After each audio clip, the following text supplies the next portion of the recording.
system.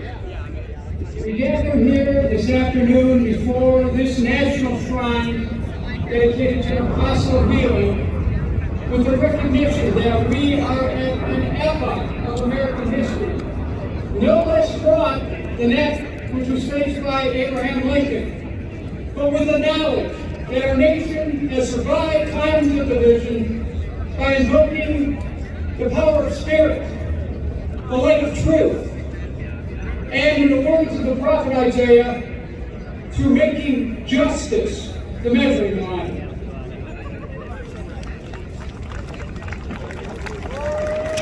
We are here today in painful recognition that our government does not have the capacity to heal the divisions in this nation or the willingness to use the basic science of human relations, sincere diplomacy, to avoid violent conflict, and is, in fact, unwilling to end conflict peacefully. Its greatest talent is to craft misinformation and disinformation, to subvert the media and misuse it as an instrument to incite fear and hatred among our people, exciting partisan divisions at home through crass politics, and stirring ancient hatreds abroad through lies, deceit, false flag operations, and provocations which profane the very essence of democracy.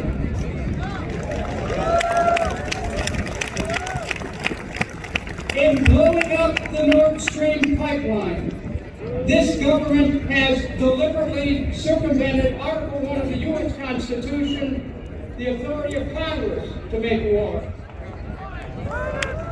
It has violated international criminal law by conspiring to commit acts of sabotage and violence on the high seas. It has used illegal and unconstitutional means to destroy the energy resources needed to protect millions of people in Europe during the winter, and then to profit from its illegal actions by selling energy to Europe at a 4 to 6 times markup. It has done so blatantly, cynically, simultaneously taking credit for the destruction of the Nord Stream pipeline and then denying any role in it. I speak directly to those responsible, thanks to a courageous journalist, Seymour Hersh, thanks to a courageous journalist, Seymour Hersh, we know what each of you did at the Nord Stream pipeline, Mr. President, Mr. Secretary of State, Mr. National Security Advisor, and Madam Undersecretary of State, and we will not rest until you are held accountable by Congress, by the International Court, and by the American people at the next election for your reprehensible conduct, which has debased our Constitution, undermined the rule of law, in our name, committed an act of war which threatened the peace of the world and the stability of our own nation. No amount of balloon militarism will distract us from your profoundly lawless, reckless conduct. Even intelligence professionals are aghast at your White House's incompetence and have lost trust in your ability to defend America. Oh, yes, you want to hold Russia to account. That will ultimately be up to the Russian people. But it is up to we, the American people, to hold you to account. To affirm that we are a nation of laws, not of men or women, to hold those in high office to the highest of standards of national and international law. If we fail to do this, we have only ourselves to blame. while our government descends into depravity and tries to frog march us directly into nuclear war.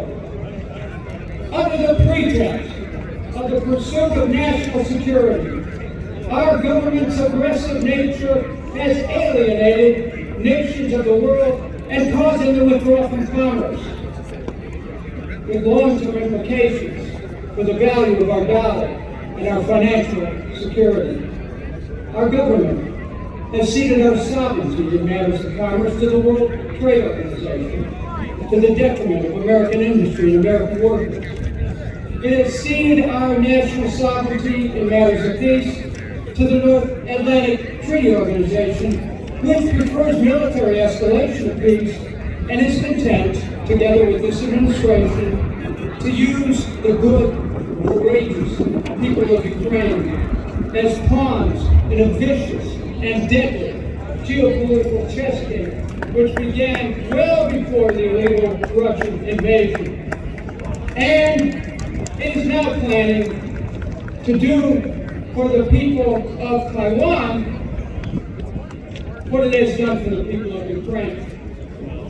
Portraying China the aggressor while surrounding China with about 200 military bases. At home, our government has supported devastating gain-of-function research, which loosed the pandemic across our land. It has provoked social media to suppress legitimate debate over COVID policy, to the detriment of the health, welfare, and the will of Americans.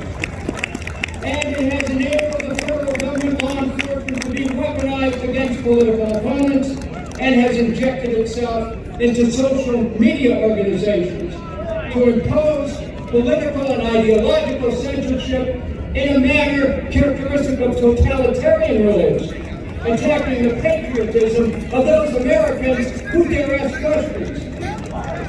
Such a government is neither deserving of the trust of the American people nor worthy of our tacit consent to make decisions in our own interest. This passage of the Declaration of Independence is compelling. Quote, that when any form of government becomes destructive to these ends, it is the right of the people to alter or abolish it, and to institute new government, laying its foundation on such principles and organizing its powers in such form as to them shall seem most likely to affect their safety and happiness.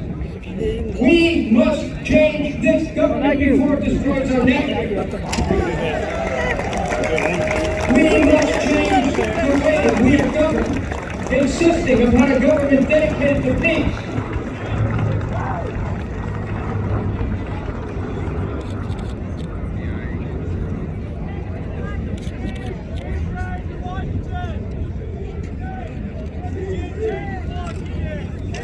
And that dedication must be to peace at home and abroad. Strength through peace ensures our defense and our readiness by not wasting our resources on ideological warfare. I speak not as a partisan, but as an American who believes we are being led to the brink of annihilation by individuals lacking in self-control, obsessed with the exercise of global power, and incapable of invoking the power of nonviolent persuasion. As a congressman, I learned America about going to war after 9/11. I led the effort against the Iraq War together with Ron Paul, and saw the lies that took the lives of at least 4,491 American men and women, cost this nation more than $3 trillion, laid waste the country of Iraq, killing at least 1 million innocents, all because our leaders lied about Iraq and weapons of mass destruction and provoked great fear across the land. For fear is a weapon of mass destruction. Hatred is a weapon of mass destruction. Our nation used to lead the world in making steel, cars, and ships. Now, we lead the world in making enemies, confusing defense with offense, aiming ourselves to the teeth, spending trillions of dollars to advance an aggressive empire through the promotion of war. But the wars, my dear friends, have come home. While our nation spends $1 trillion every year to prepare for war, millions of Americans are ill-fed, ill-clothed, ill-educated, without hope for the future. We cannot fuel wars across the world and prevent and pretend that there are no consequences. The wars inevitably come home. The carnage is down the streets of our cities as millions of Americans are overwhelmed by anger, despair, hopelessness, and unrelenting mass violence. America's destiny in its founding was to be the light of the world, a free and independent nation among nations, not a nation of dog nations, not a military juggernaut roaming the world, conjuring dragons to slay. We were to be and are to be the land of the free, the home of the brave, not continually locked into fear by a government made of fearful people who are afraid of balloons. But instead, they really need to be afraid of the American people as we come to a realization that our government has been turned into a racket by corrupt, incompetent leaders. This stand is a call for an American revival, a revival of courage, of authenticity, of a willingness to participate in the work of rebuilding our nation politically, economically, and spiritually. America longs for a return to government of the people, which focuses on taking care of things here at home. We as a nation cannot hope to favorably influence the conduct of other nations. Well, at least 30 million Americans are food insecure, 500,000 homeless struggle every day, they have a roof over their heads, while American communities do not have clean water, and while our nation has shown itself incapable of even responding to the urgent needs of those affected by the derailment disaster in East Palestine. This government's chilling lack of compassion and empathy is on full display not only in East Palestine, Ohio, but across the globe. Policies which lack human sympathy portend greater and greater destruction. My fellow Americans, it is time to revive the spirit of America so that each one of us truly believes in the ability of the nation to function for the benefit of all of us. It is time to make real the dream of prosperity for all. It is time to make real the dream of education for all, and health care for all, and jobs for all, retirement security, and safe neighborhoods. It is time to revive the spirit of patriotism, which reflects a daily celebration of freedom where Americans are free from government prying and spying into their personal lives, and where each of us is free to make decisions about our own lives, our own health, and our own being.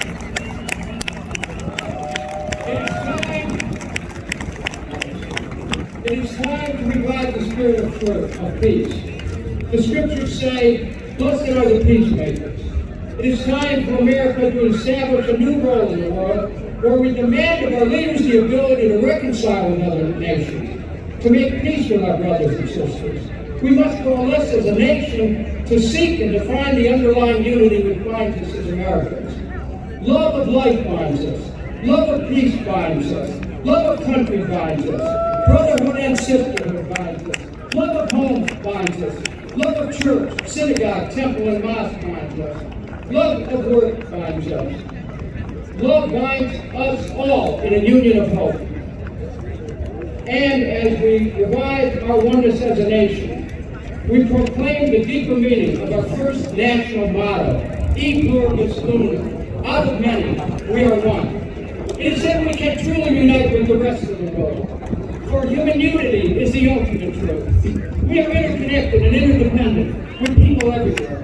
And as nations strive for self-sufficiency, so too they must strive for cooperation. It is human unity which will save our planet from destruction and enable us to achieve a heaven on earth. It is the realization that we are, all of us, created equal and entitled to self-determination and self-fulfillment, individually and collectively.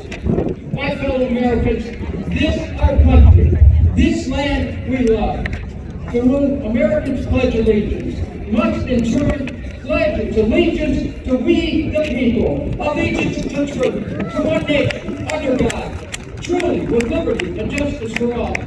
Let us proceed then by these words from Lincoln's second inaugural, with malice towards none, with charity, for all, with firmness in the right, as God gives us to see the right. Thank you very much.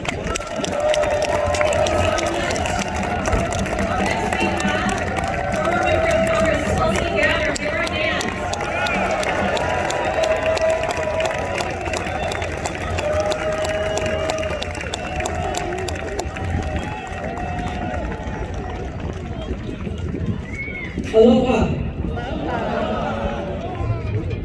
Early one morning on a Saturday, on a beautiful day like today, in January of 2018, over 1 million people all across the state of Hawaii woke to their cell phones buzzing and ringing, radio alerts blaring, with a message that read, "Ballistic missile threat inbound to Hawaii. Seek immediate shelter. This is not a drill." I and so many others, I happened to be here that morning. I started calling my friends and calling my family, concerned for them and where they were. But just as you here might imagine, if we all got that alert at this moment, so too did people all across Hawaii start to ask themselves the question, where is their shelter? Where do I go? Where do I take my children to be safe, knowing that there is an inbound missile to Hawaii with a nuclear warhead and we have just minutes to live? We had college students at the University of Hawaii sprinting across campus trying to figure out where they could possibly go to get shelter. A father who lowered his little girl down a manhole, thinking that may be the only place she may be safe, and telling her goodbye, "I might not see you again." I heard after from a father who had one kid in town on the island of Oahu and another child on the other side of the island, and himself in the middle trying to decide which of his children he might spend the last of his minutes with. An impossible decision for any parent to make. Countless others shared their stories of their panic, cowering in the bathtub with their kids, trying to understand. They're telling us to seek immediate shelter. Where do we go? And experiencing that harsh reality. That was as true for us there in Hawaii in 2018 as it is for us here today. There is no shelter. Our leaders failed us then, and they continue to fail us now. Those people who work in our nation's capital eagerly continue to escalate tensions, eagerly wage new Cold Wars, understanding that if there's a nuclear attack, yes, they will be okay in their bunkers, but they literally have plans to be able to continue to wage wars from their bunkers without any consideration for the rest of us and the destruction and incineration that their wars will cause. This was ultimately the thing that caused me to run for president in 2020, because I saw where our leaders were taking us. I saw the dangers of where this new Cold War and nuclear arms race would eventually lead. Whether intentional or accidental, there is only one destination for such wars, and that is a nuclear holocaust. I made it clear then that this is a central issue of our time, the most important issue facing us in the 21st century, that there was a clear choice in that election. We're either going to work towards peace, de-escalate tensions, move away from this new Cold War, or we will continue to race rapidly towards nuclear break. For a new Cold War with Russia, a new Cold War with China, and therefore racing towards nuclear war. Now, for those of you who remember that election, this issue was not important to the media. They refused to talk about it. They refused to raise the question in debates. There was no other candidate willing to talk about this issue. It was not important to them then, and it's not important to them now. And so here we are, 2 short years later. What I warned about then is now our reality. This proxy war that we're fighting against Russia right now could turn at any moment into a direct conflict between the United States, NATO, and Russia. a country that has more nuclear weapons than any other in the world. Now, anyone with a little bit of common sense knows that a Cold War can very quickly turn to a hot war. And then when you're waging a hot war against a nuclear-armed country, it's just a matter of time before it leads to the use of nuclear weapons at any moment. And here's the insanity of it all. We have talking heads on TV, we have politicians, we have very powerful people here in the United States and all around the world speaking with a straight face. Well, you know, if we start World War III or when World War III starts, here's how we're going to fight and win. That if Putin decides to use tactical nuclear weapons, here's what we're going to do, as though such a war could ever be won. It cannot be won. World War III cannot be won. They're living in this archaic mindset of World War I and World War II and not facing the realities that we have today. There is no way to win a nuclear war. There is only one end, and that is a nuclear holocaust. So we're gathered here today because we know that it doesn't have to be this way. We know that there is a better way and that the task before us is urgent and necessary. We have people gathered here from all over the country, people who are gathered here from all ends of the political spectrum. And if we were to have a conversation, my guess is there may be other things we don't agree on. But the truth is that we could disagree about everything else. Everything else. But the one thing that we do agree on that brings us together here today is that we value life. We want to live. We want our loved ones to live and thrive. We want to be able to go out on a day like today and walk in the trees and hear the birds chirping, with the sun shining down on our face.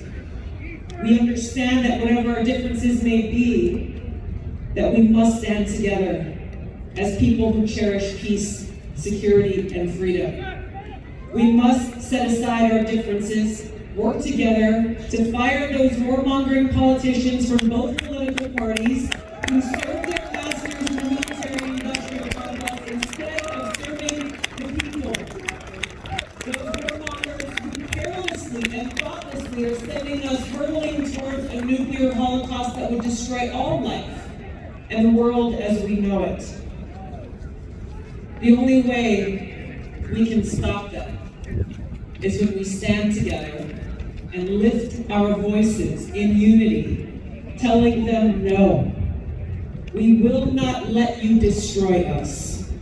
We will not let you destroy our loved ones, our communities, our country, here in the United States and around the world. If we stand together on this one issue, we will be able to wrest the power away from those who don't care about us, those who bend the knee to their overlords in the military-industrial complex, take back that power, and ensure that we take those trillions of dollars they are feeding into the war machine and instead dedicate those resources towards peace, prosperity, and freedom. We cannot be free and prosperous or safe unless we are at peace. We are the spark that has the power to light that fire to bring about change. So let that spark of love that exists in every single one of our hearts, that aloha, be that inspiration and that fuel that provides us with the courage to fight against these powerful entities, knowing that our cause is just, it is right, and it is necessary. We must work together towards this future in fulfilling and accomplishing this mission of peace. Thank you very much. Aloha. Thank you so much for that unifying message. Congresswoman Tulsi Gabbard, give it up for the Congresswoman. All right. Up next, we've got the man, the myth, the legend, the hero of the Liberty Movement, former presidential candidate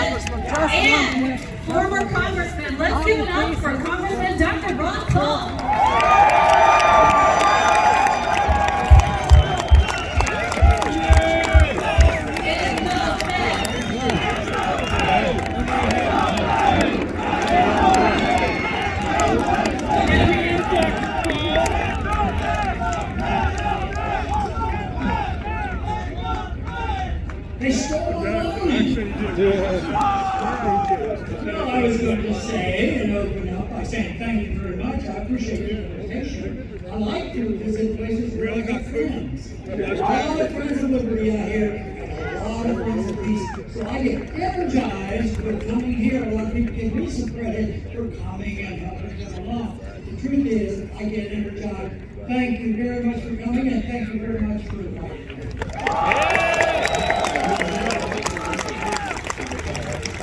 You know, I was going to say that everybody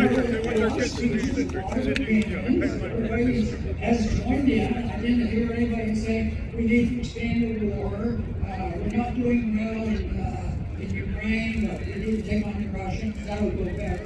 Oh, no, we need to go to China, and we're still struggling in Syria. Nobody's for that. At least I haven't heard. We didn't get a website. We didn't have a platform for that. So this has been, wonderful to come to a place that comes together on this issue. One thing is that I've emphasized over the years, speaking at a couple of campaigns, is that it's serious. We just heard a very serious presentation about how serious the problem we deal with. But with that, understanding how serious this is, my definition is always come together and have fun. And I understand a lot of people have been having fun today, meeting new people, enjoying it. I think that's great.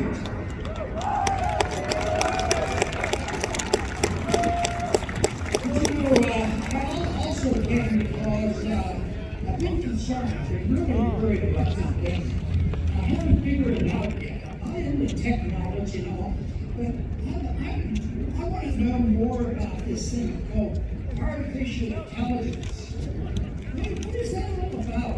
But I figured it out. I put up with it for 23 years in the Congress, and there was a lot of artificial intelligence over there, let me tell you.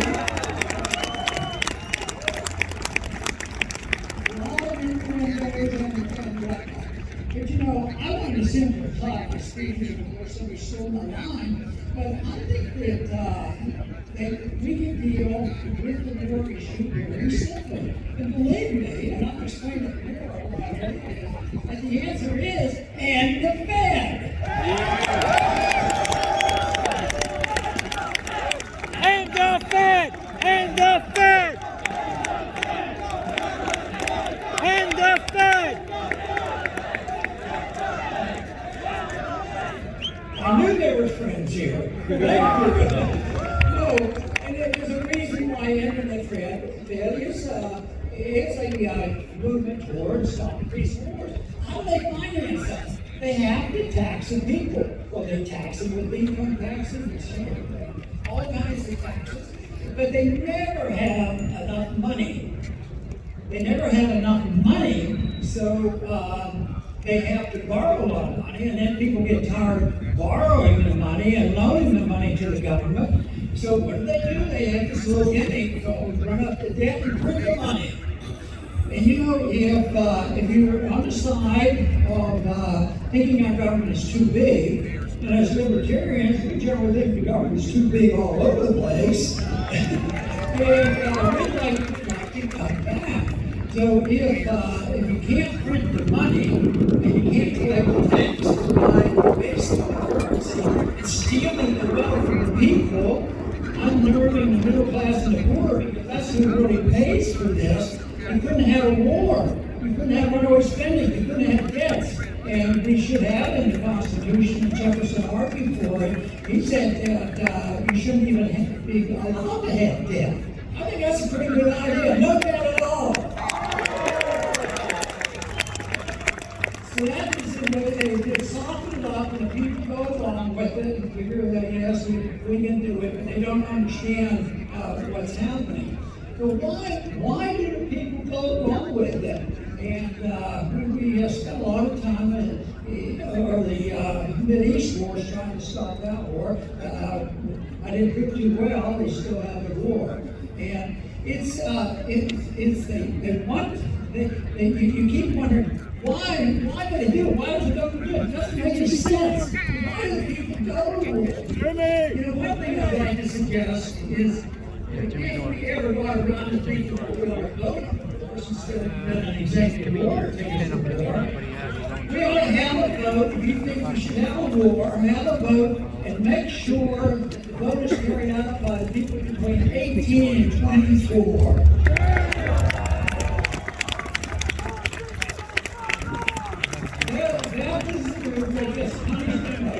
I like to call him a truth teller. I'm surprised Gerald didn't. I thought after this guy at sort of started the story of Germany, Hermann Göring, you remember him, and he has a famous quote out there. Why do the people do it? And this was after he was convicted at Nuremberg. You know, he had some interviews. They said, well, why do the people do it? And he said, he had two things. He says, one, you got to lie to the people, and they have to be big lies. If they're just routine lies, they won't believe them. But if they're so big, so outrageous, they'll say, nobody can believe that's true, and they'd ignore it. You tell big lies and tip them off, and people will go along with them more. Yeah, but still, why do the people do it? And they march off, and a lot of them will start against the war. Certainly the East Wars, the people who are opposed to it. But and this is good. Paraphrase, of course. He said, scare the living daylights out of people. Tell them they are patriotic and they're out for peace. And embarrass them. He says it works every time in every system of government in every country. Just scare the living daylights out of people. And you know, I think that type of analysis applies to our war, scare the people, patriotism. And I bet you there's many people in this audience that have had to be on the receiving end of that type of thing. Oh, you're not for the wars, and you're un-American. And they did that once too in the campaign. And it turned out that they were accusing me of being unpatriotic. I wouldn't support the war, you wouldn't support the truth. But when somebody came up with a statistic, it showed that Ron Paul had the most donations from the military.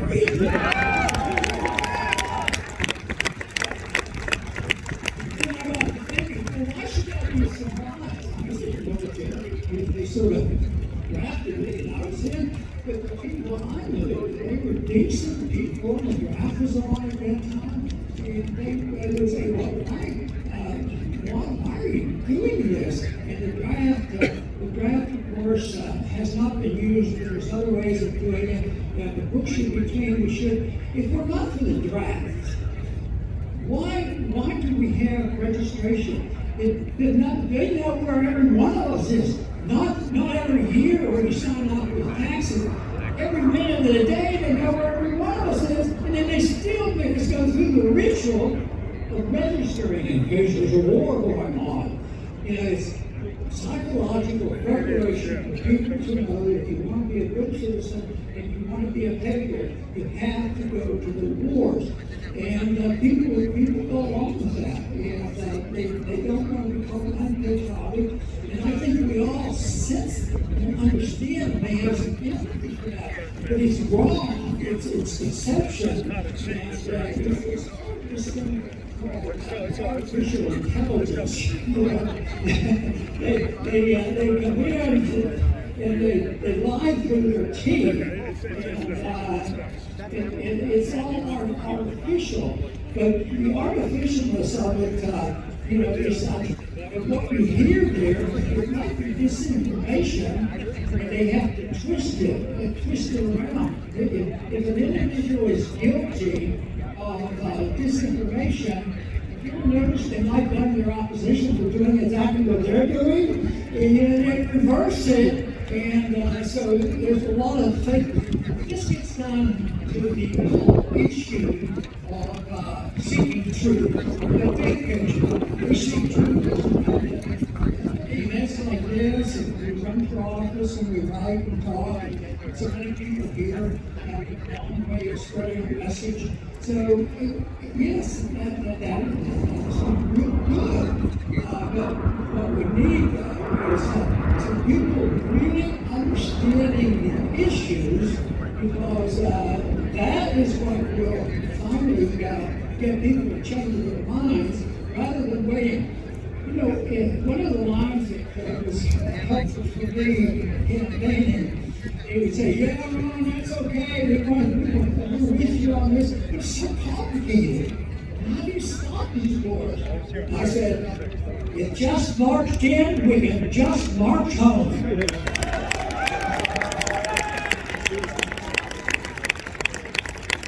But now I've changed that a little bit. We shorten that. We have to anticipate. Just don't send them in at all.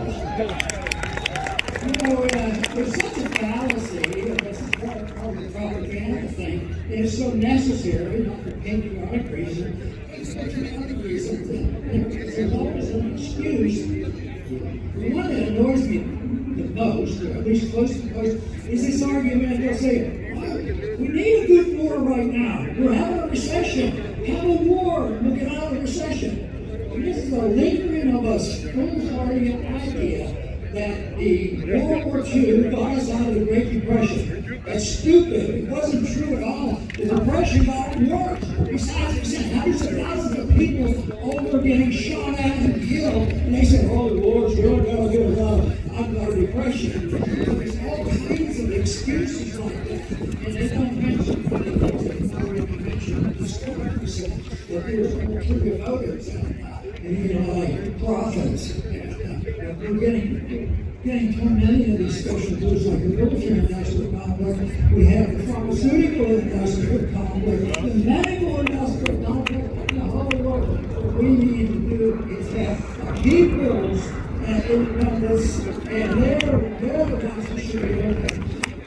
Another little rule that I think we should follow is this is important.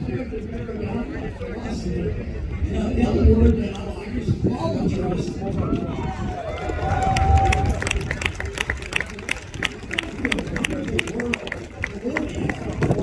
And if you apply voluntarism, which is what we call it,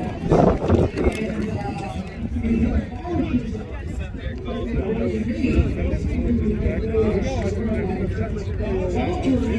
everything is done voluntarily. Both sides have to agree. Otherwise, you avoid it. You can't force anybody to do anything. And you don't know what happened. So therefore, you have to have the movement up there making it so that it's not voluntary. And somebody gets to write a lot of regulations, and they get to do what the nonsense they do, and then they bankrupt the country. So that's the problem. I think voluntarism is just a great idea.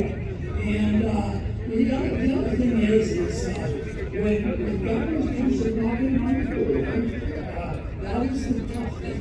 And they will tell you one reason why you're doing this because we're on the side of truth and separate honesty and all these things. I work on the assumption of the issue of truth, I think, is very, very important. That's what we're seeking. That's why we're here. But we know the truth. We generally agree with peace is good and war is bad. So we're pretty good on that. But we have to realize that a lot of other people, you have to say that a lot of other people don't know much about it. I have a personal belief that we as individuals can also seek for excellence and virtue.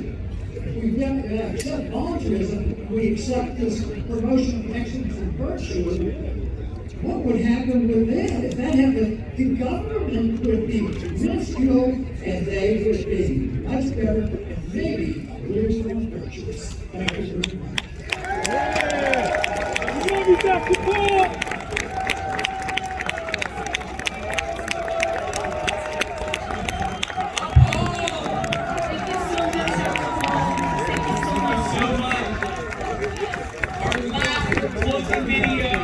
The video sent especially to us by Roger Waters, international rock icon, and right after that we're going to be marching to the White House. Let's roll it. Speakers at the White House too. Welcome. is unexpressed. Can you hear me? It's a young man. Another person. Throughout your life, you face and conflicts, highlights when you are with these things. We listen to all sides of the argument, especially from those who don't always agree with research. When you have done everything makes it easy. So what is the answer? Then you just do the right thing. The invasion of Ukraine was illegal. I condemn it in the strongest possible terms.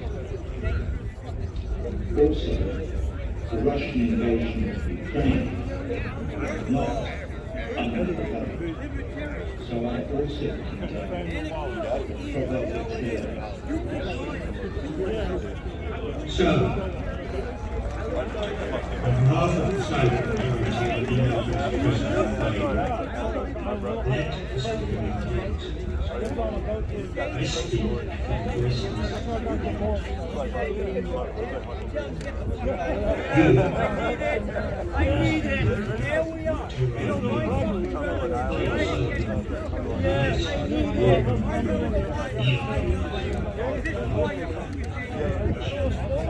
Along with the process.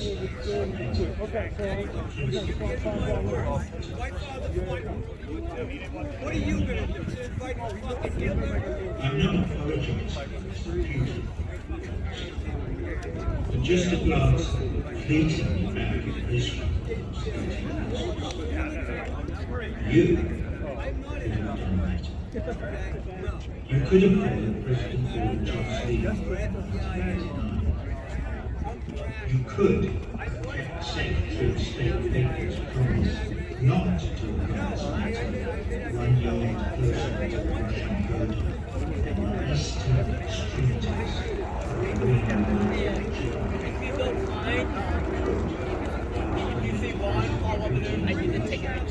These things attempt February 2007 security and shepherded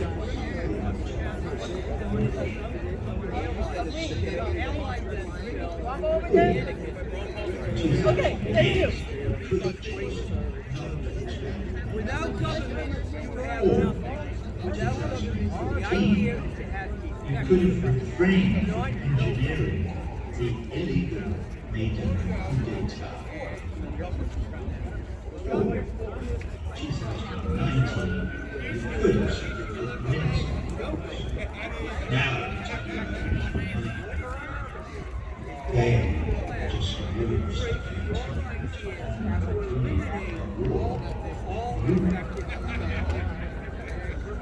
But there were also platform President Zelensky rallied during I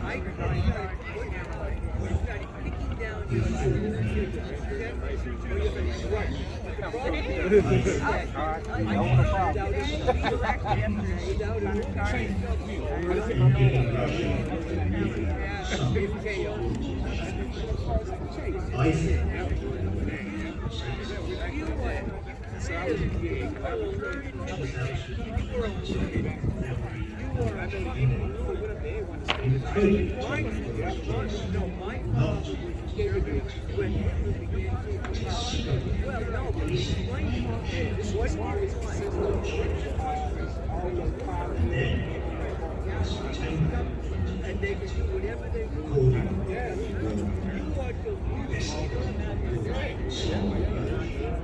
you grew up in the extreme team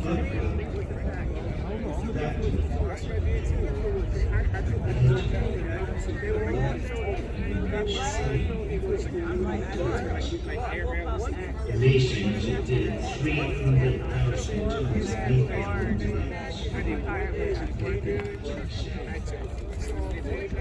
that's you.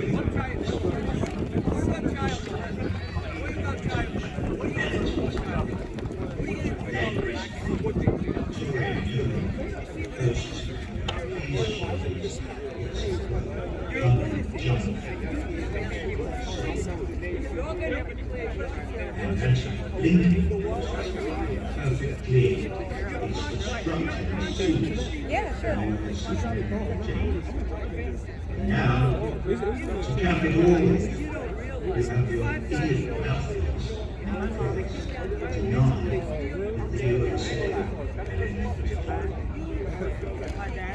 We've heard most of the news. There is no reason. I guess you and the mainstream media think psychosis mysterious, exploding pipeline.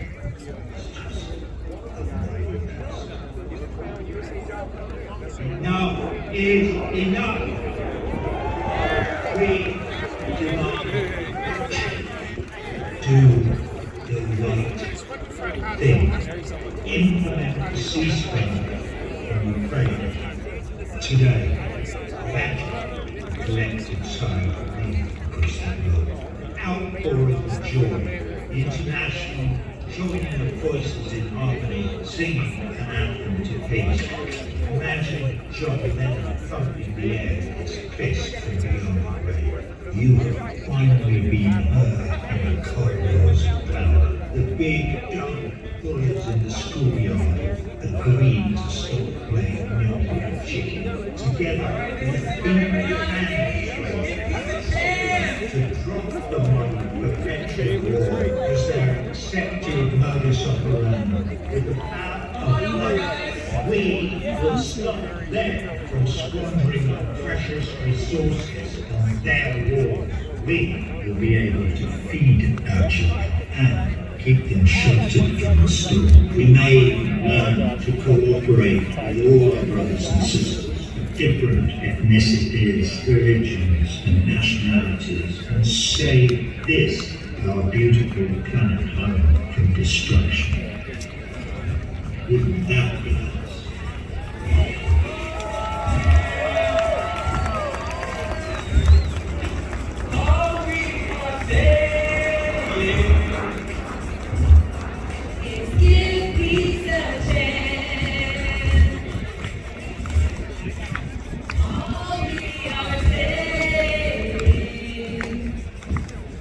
Is give peace a chance.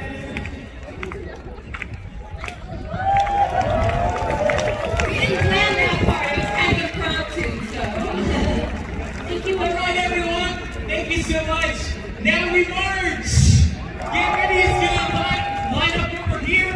It's going to be starting there. It's going to be going along this side of the reflecting pool to 17th Street up to Pennsylvania Avenue.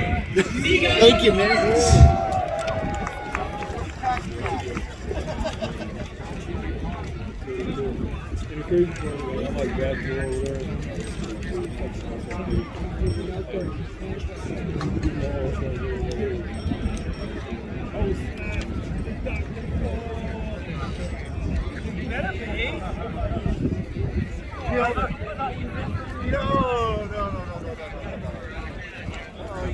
Love you, Dr. Paul.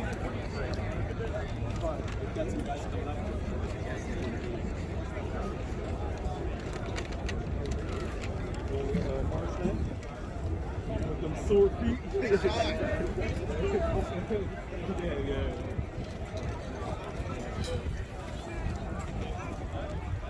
Footwear choice was like the hardest thing earlier.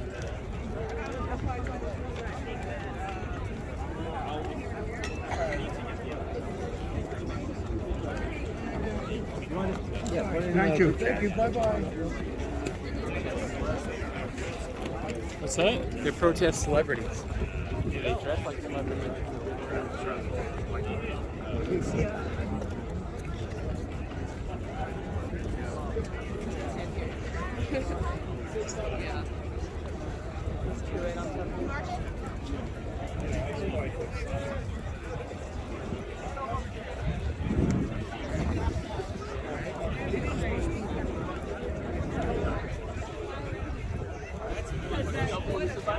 Yeah. 1 second. Yeah, Huh?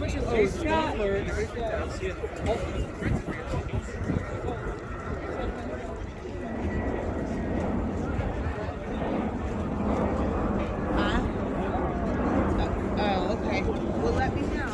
I'll buy you dinner.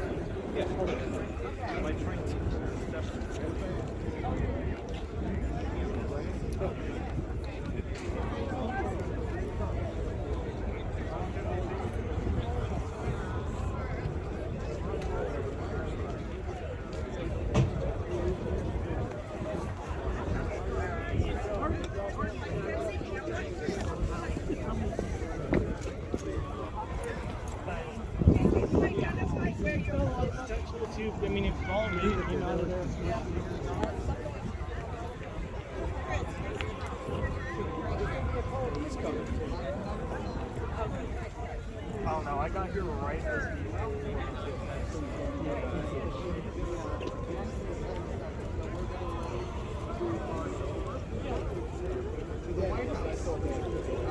well, they're marching to the White House right now. So I'm gonna.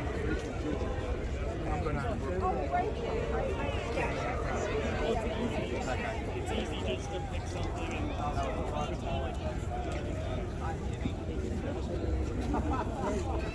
go on. So I'm gonna take time to do something.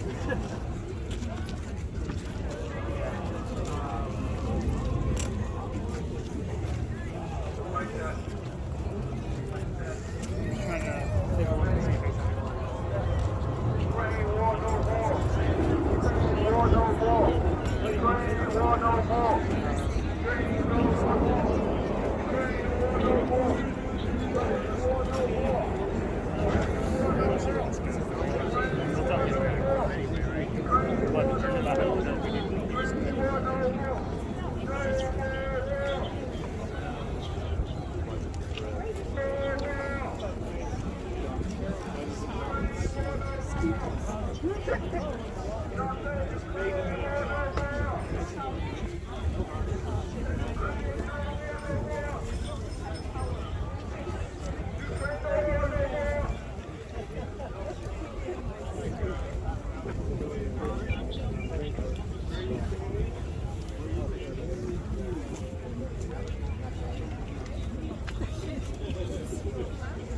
Are you local?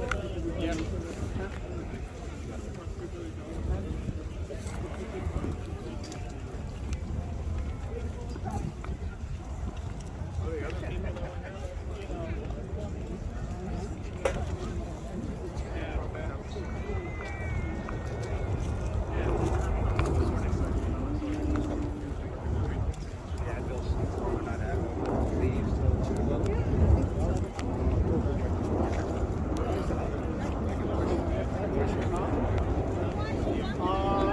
Not anymore. Well, even back then. Yeah. I would be.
Yeah, that's my bad.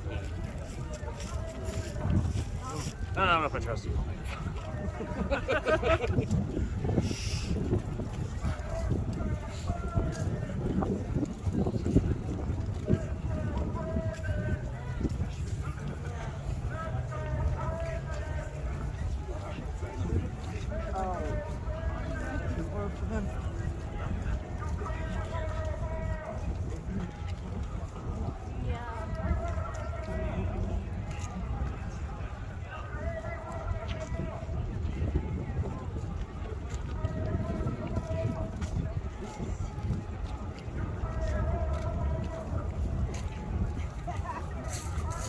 You will never guess where I am right now. I am at rage against the war in Ukraine. I am at rage against the war in Ukraine rallying. Yeah, I did. It's actually, there's nobody. Well, I mean, there's people here, but yeah, I won't say it's like 300 people. We are currently marching to the White House by Monster. So, literally, what I can tell the people who are here are people in Canada, which is a given. People who love Russia, which is also a given. And then older hippies who think this is actual anti-Russia. Yeah, it's a decent mix of people. Lots of people with C's on their bags. Very pro-Russia. And then I saw this one dude with a Russian flag and a Russian hat. I was contemplating going up there and speaking in Russian. That we wouldn't speak English. Да. Да, я говорю по-русски. I decided to speak Russian. Yeah, but like there's one dude chanting that kind of there's everyone else just walking. I told them that I'd invent myself.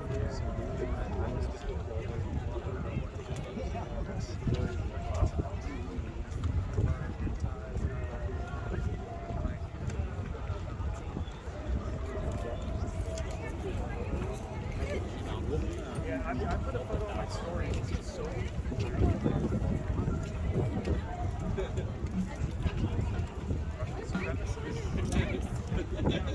We're losing ground. I had nothing better to do. Singing is very difficult to solve.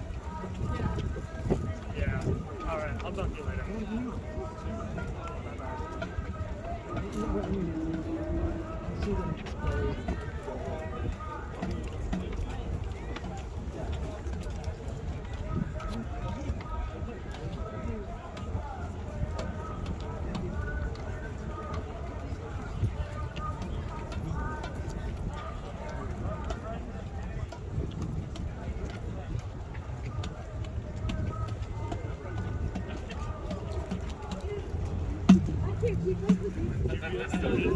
Nah, sorry, man. Jimmy Dore, are you shaking hands? How you doing, brother? You're shaking hands? There you go. All right. Hey, Jimmy. Yes, sir. It's Funky Lollipop. Ah, How are you? hi, Funky. How are you doing? Good to see you. Great to see you again, too. No.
Just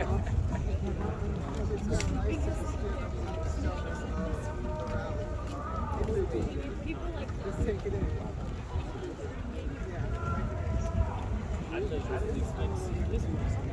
Really?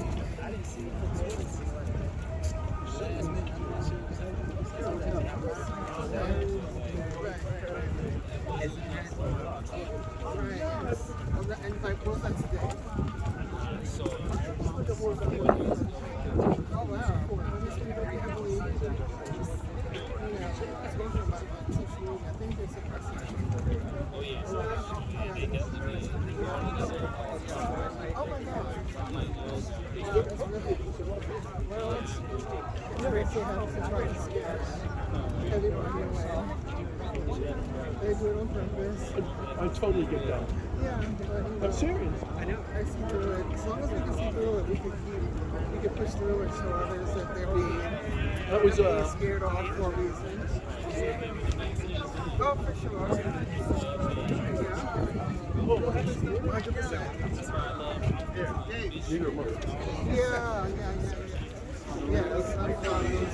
You know, I thought about that when I put this in because I almost took my motorcycle in today. And it just felt so good. It's been such a long time since I put this thing on. I was like, fuck it, I'm going to wear this. Later on, the truth comes out. I'm listening to the people that they Oh, I have the check. The producer check who I work with. And we know each other from way back. I also play guitar and bring in my guitar store. Music store where he's the Luther's third generation Lutheran man. I met his great grandfather. They're cool, like, really good people. Martinsburgers all the way. And that's just something that we had in common and sort of enjoyed. And his great grandfather actually founded the newspaper in Martinsburg and was a journalist. He's quite yeah. And that sort of reanimated me. I've done other things before that were very focused on Afghanistan. And it was just home. And not even as was affecting even though Facebook following the well, you know, but there's people, one of them was the interior minister.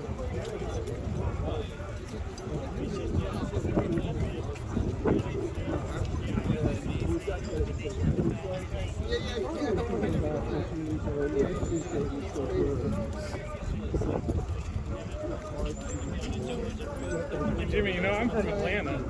Come to Atlanta. We've been so mega wanting you to come to Atlanta. You know where you're gonna go? I just got 2 comedy clubs maybe offered, so I gotta figure it out. Which one? I've never been to all of them. So there's the new one. The latest one that just opened in downtown. So that's only been open for a few months. He's getting big names there, but it's a nice one.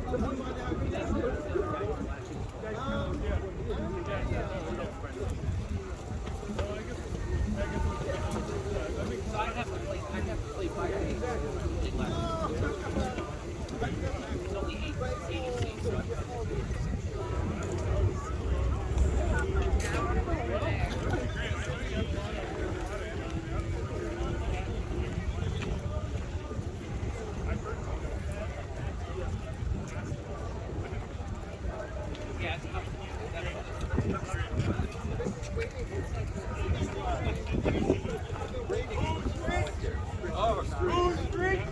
Street.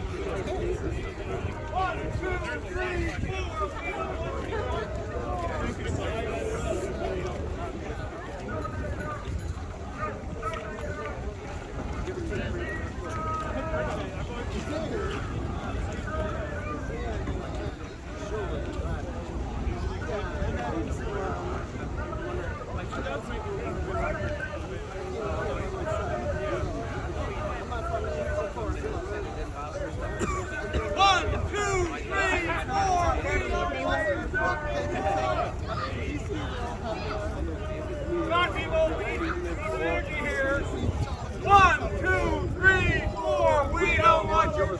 4, 5, 6, 7, 8. Burn the system, smash the state. 1, 2, 3, 4. We don't want your fucking 4, 5, 6, 7, 8. Burn the system, smash the state. Where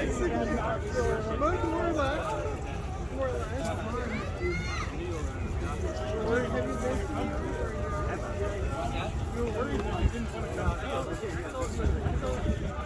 Oh, that's sweet. That's good.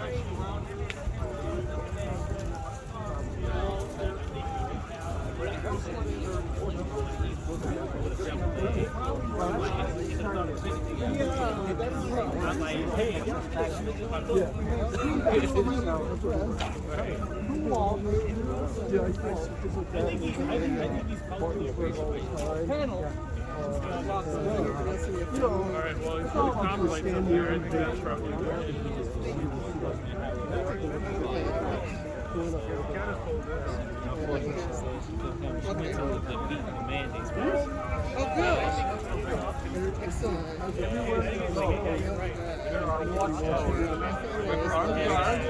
They're about it, but not like to the degree that I'm professional. I'm doing what I need to do. You know, you remember him, like, this is an arm unprofessional. Washington, you know, and he just didn't want to play by the rules. Listen up. Not a big deal. They gotta say that they're that we tried to that we decided to the riots broke loose. You know what I mean? I can't imagine the news. What are they gonna say? If they even put us on the news. You took it forever. I don't know what it's called. You gotta find a way to X us out. I've seen some people doing that. I know, that's the I've seen some people doing that. Nobody. I'm not gonna lie. There's nobody telling you what actually happened. And then it's like, great, and I'm there, and they up, and they, you know what I mean?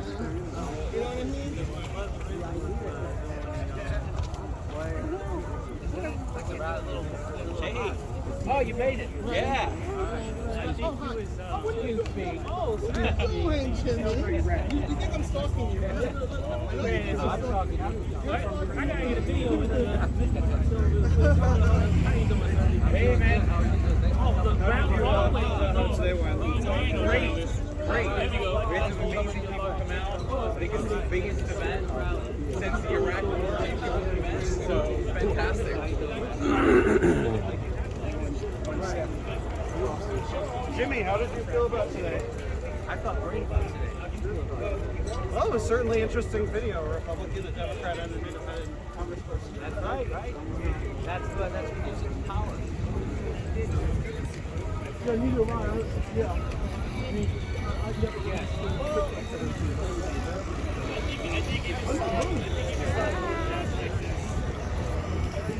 This big talk, like this individual is scared to shoot out of it. And very hot-headed, and on television, we see whatever. But I got him under control. I got him under control. You know, he's my buddy. We say things. It's not like, it's not one of those things. There's more MCs today. No more war! How you think everyone went, buddy? No more war! No more war! No more war! No more war! No more war! No more war! No more war!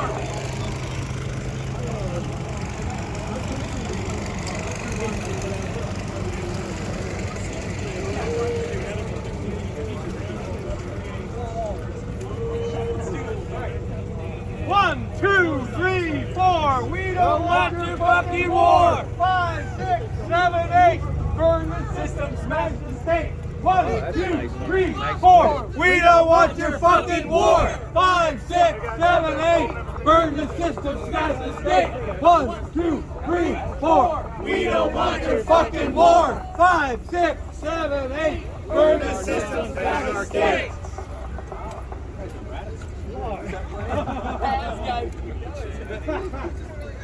Send in the photo. What's Jimmy doing? How you doing, brother? Good, nice to meet you. We're down to come to the rally. You rate so hard, I love that. Even though you did twice. Yeah. Yeah.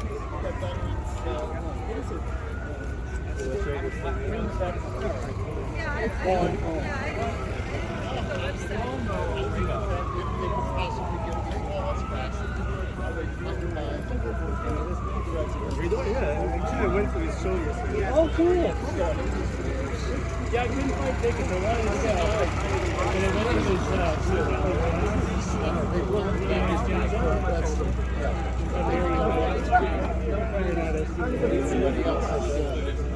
It's died.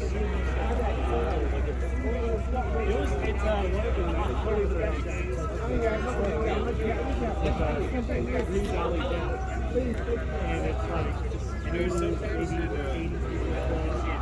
low ceilings. And they were just, it was like a virtual tour. It was a weird combination of progressive jazz, smooth, and really hard to and I don't know.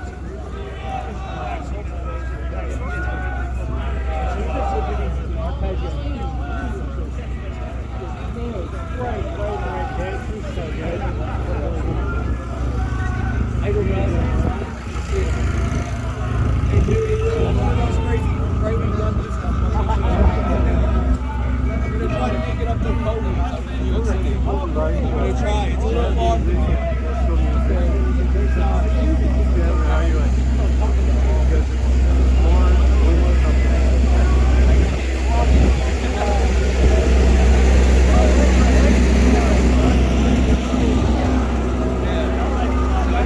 Nice to meet you again.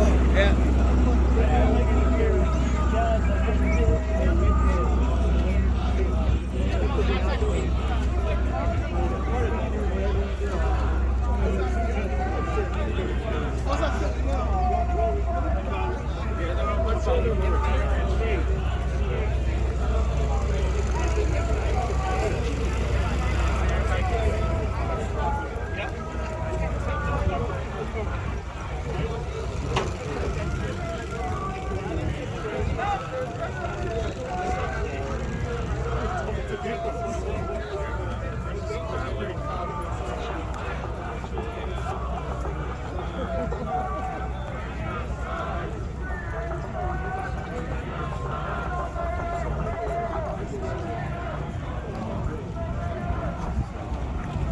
We, the people, will not comply.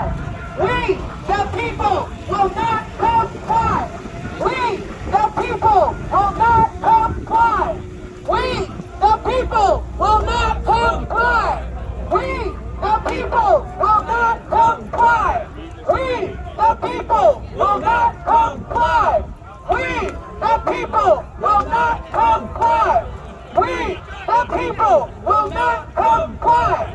We, the people, will not comply. We, the people, will not comply. We, the people, will not comply. We, the people, will not comply. Even if they ask nice? Never. Hell no. Even if they ask nice? Hell no. After all I've been through the last 3 years, hell no. I was fired.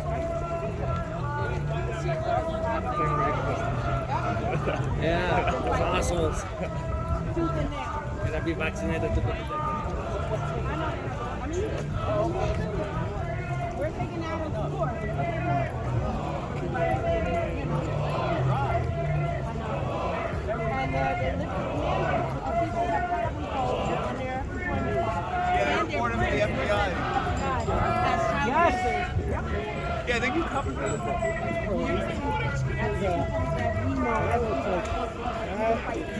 For years.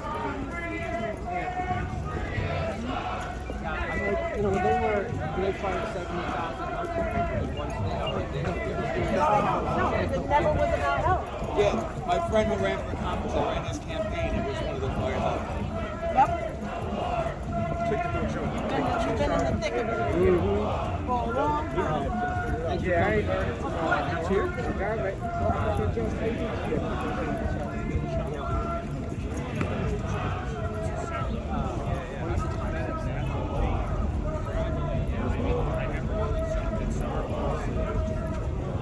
One, two, three, four. We don't want your fucking war. 2, 3, 4, we don't want your fucking war! 1, 2, 3, 4. We don't want your fucking war. 1, 2, 3, 4. We don't want your fucking war. 1, 2, 3, 4. We don't want your fucking war. 1, 2, 3, 4. We don't want your fucking war. 5, 6, 7, 8. Burn the system, smash the state. Come on, that was a fun one.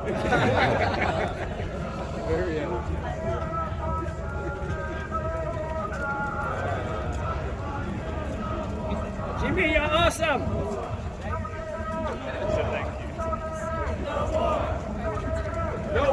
Stop funding Ukraine Nazis. Take care of Nazis here at home.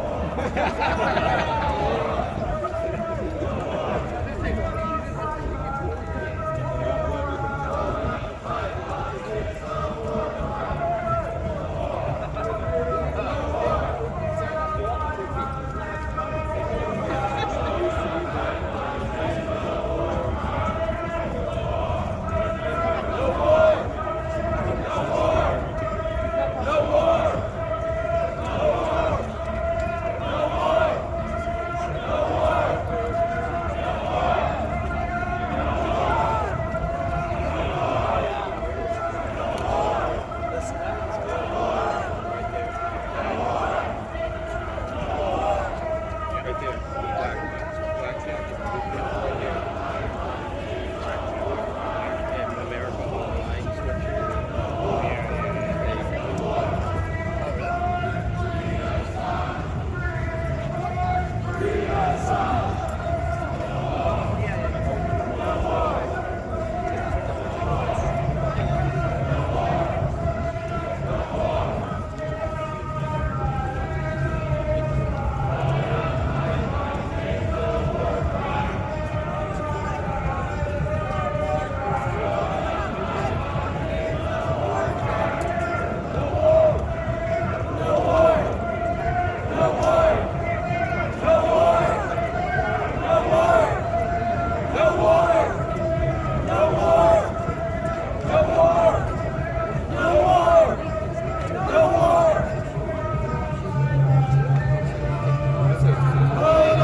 Peace, not war.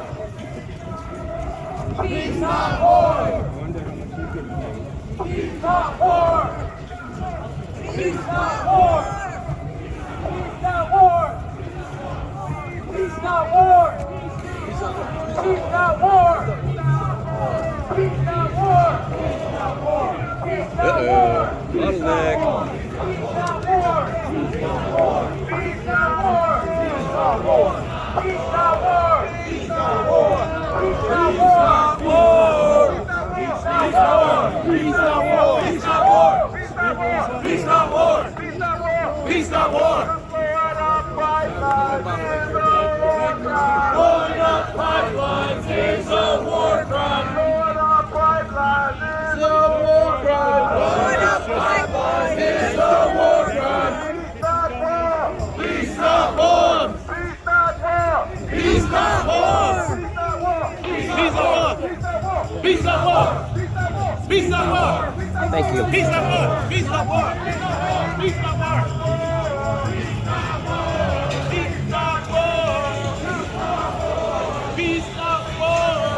Hey, Jason, great sign. Thank you so much.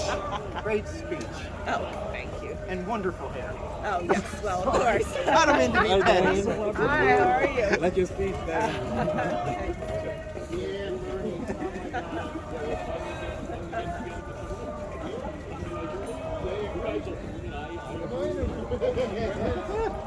You're a quick walker. You caught up. I thought you were going faster than average. I think they're all going about the same speed. Oh my God.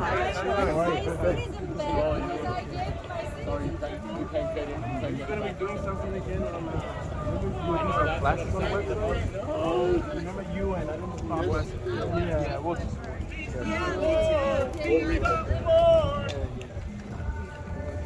Peace, not war! Peace, not war! Peace, not war! Peace, not war! Peace, not war! Oh, yeah. It's stupid stuff. I'm dying. I'm on my way. Take it.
Peace, not war! Peace, not war!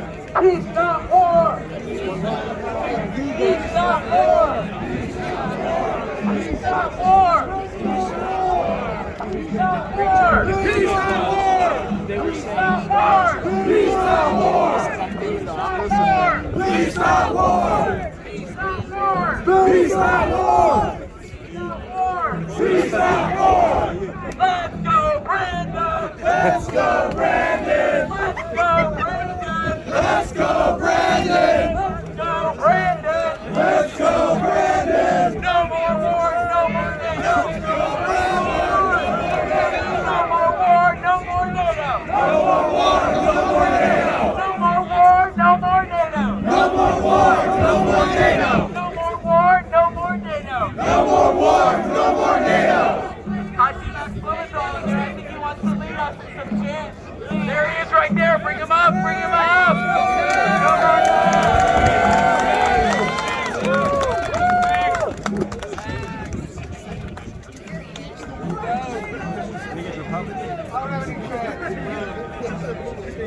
When you go from a microphone to a megaphone, you go from left to ultra left or right to ultra right, I guess.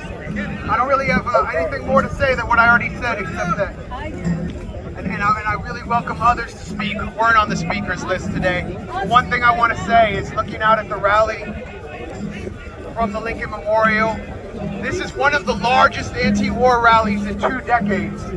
We did it! You did it! This is one of the largest anti-war rallies in 2 decades. Certainly since 2007, when Obama came in and killed the anti-war movement. And you did it! Turn up your mic! Against the wishes of many people who didn't want to see you out here. People from within the movement, people from outside the movement. You overcame so many obstacles to be out here. So many of you came from so far to send a message to the people in there who want to fight this endless war on our backs and loot the treasury. that we will change the strategic calculus today. They will see opposition today and tomorrow for as long as this war continues, and we will force them to negotiate on our timetable. Give yourselves a hand. Give yourselves a hand. Make noise for yourselves for being out here. This is just the beginning. So thank you to Nick Brana, the People's Party, Angela McArdle, the Libertarian Party, all the co-sponsors, all the people who hated on It's a Photoshop of Zelensky. wouldn't be here today. I see you mired in obscurity. Sorry you couldn't be here. Awesome to be here. I'm feeling the love. I hope we hear from these other people who weren't able to speak at the rally. So whoever wants to come up and take this, this is a people's gathering. Come on up.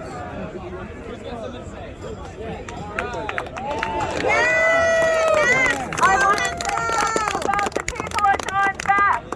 They've been being bombed and shelled by weapons from the U.S. in the last 9 years. This is about the Slavic people of Russia, Belarus, and Ukraine. They should be united, and instead, Victoria Nuland, Joe Biden has divided them to hate each other and kill each other. This is Slavic blood. I am a half Slavic person. This is about the Slavic people. They want to destroy Poland. They want to destroy all the Slavic countries.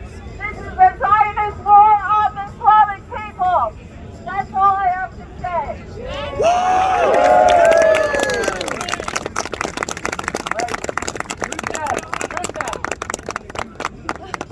All right, we got an even better mic now. Who's next? Oh, that's it.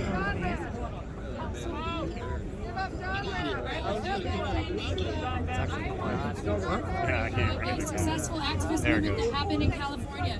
So after Standing Rock and the pipelines that were going through the Native American pipeline, the Native American land, I was galvanized and I wanted to join a group that was effective. Well, I wanted to join a group so our voices could be heard. So we created a Divest LA movement. It was a coalition of Native Americans, people who were part of the climate justice, people who had had their homes foreclosed upon by Wells Fargo, and we lobbied the LA City Council every week for 8 months and let them know that we were very serious about ending the contracts that we had with Wells Fargo. The people power that we had outside of the movement, putting pressure in every meeting, plus the banking contracts that we wrote, it created a precision effort that got the city of LA to actually divest from Wells Fargo. And then what happened is they agreed that Wells Fargo was no longer a viable institution for the city's LA's $8 billion. But the only other banks that were large enough for us to be able to move $8 billion were the other banks that were funding the same projects. Now what we did is we used the momentum of that movement to create a public banking movement, to create a brand new banking institution where the profits of our taxpaying dollars will go back to our local localities and fix our local infrastructure. If we are smart, we can learn about how policy can be worked through systems. We can galvanize people to put the public pressure on to actually get those policies through. We can actually be effective, and don't let anybody ever tell you otherwise. We can do this.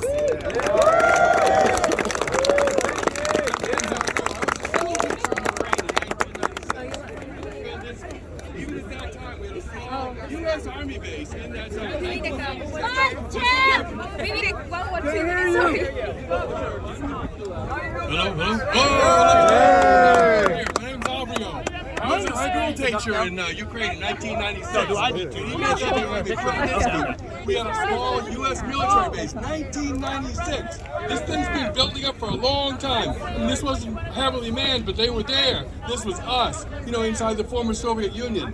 And right now we're funding to kill Ukrainians. If we stop funding this war, it would stop tomorrow. It might not give the outcome everybody wants, but the killing would stop. That's what I gotta say about it. Guys, come on. All right. So, I have gotten really far down the rabbit hole in the JFK assassination. I'm guessing many people here have as well. But just the simple thing I want to say is that anyone who thinks they are living here in the United States of America is brainwashed and delusional. We are living in a different country. It's called the United States of the Central Intelligence Agency. The US CIA was founded on November 22nd, 1963, and every president since then has been a puppet of the CIA with one purpose: empire. That's what we are living in, is the US CIA empire. And the two-party system is a facade. It is a joke. It is theater.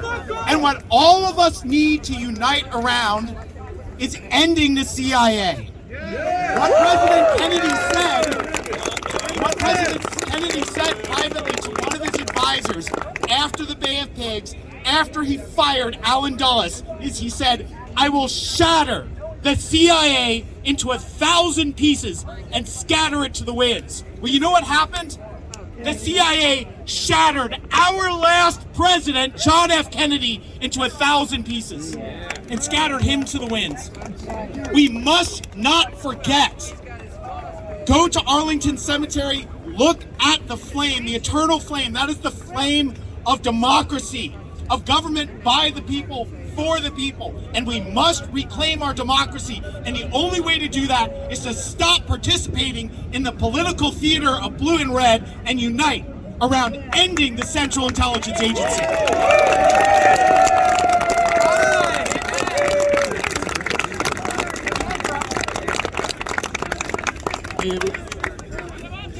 Hey, thank you, Nick, Angela, everybody. You guys have done an amazing job. Great, amazing speakers. Gerald Celente, my personal favorite. Look, you guys, well, lucky we don't have a big PA, because if you make too much noise, you might wake somebody up. This is good. This is good. I'm an independent journalist, and I have a website called 21stcenturywire.com. I had the displeasure of witnessing the U.S. government's handiwork in Syria firsthand, going into areas and looking at the al-Nusra bases, the White Helmets abandoned bases, and finding requisition forms of U.S. contractors and NGOs just 2 blocks over there, paying salaries, all sorts of things, unbelievable, commandeering schools, using hospitals, using people as human shields. This all looks familiar, doesn't it? Because the exact same thing is happening right now in Ukraine. This seems like it's a NATO strategy to use human shields. It worked for ISIS, but it seems to be working for NATO too. But look, I know why everybody's here. You know that there's something deeply wrong with your government. There's something deeply wrong with the media. There's something deeply wrong with society. And this didn't happen overnight.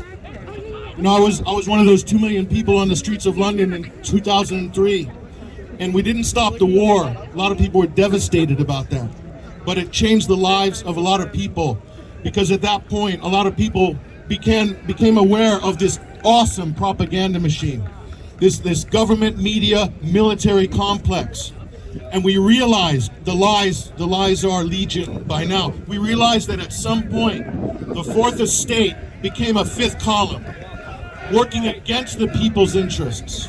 Maybe it's always been like that. It became very obvious around 2003. So a lot of people became independent journalists, independent media. Myself, I see a lot of my colleagues and here today.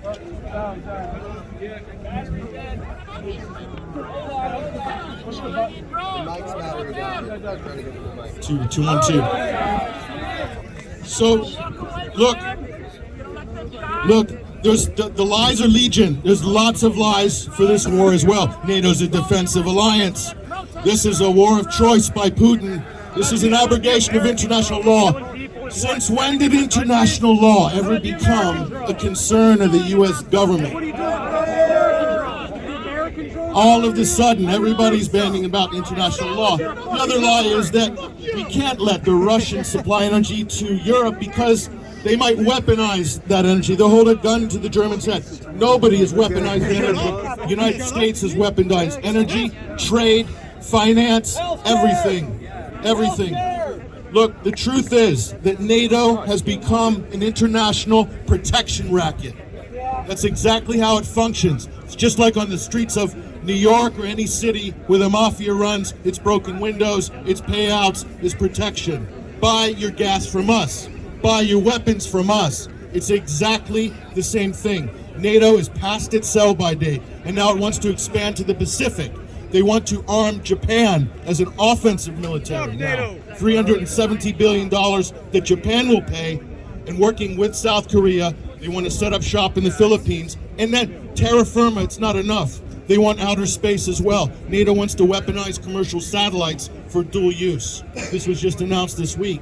So they're totally out of control. The Nord Stream 2 pipeline should be a signal to everybody that this government is totally out of control. They've already gone off the cliff, and they want to take the country and the world with them.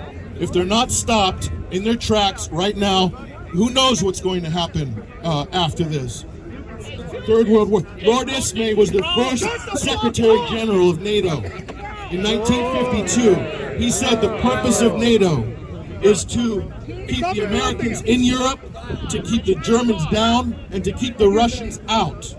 Tell me what has changed since 1952 to 2023. Nothing has changed. The U.S. has declared economic war on Europe.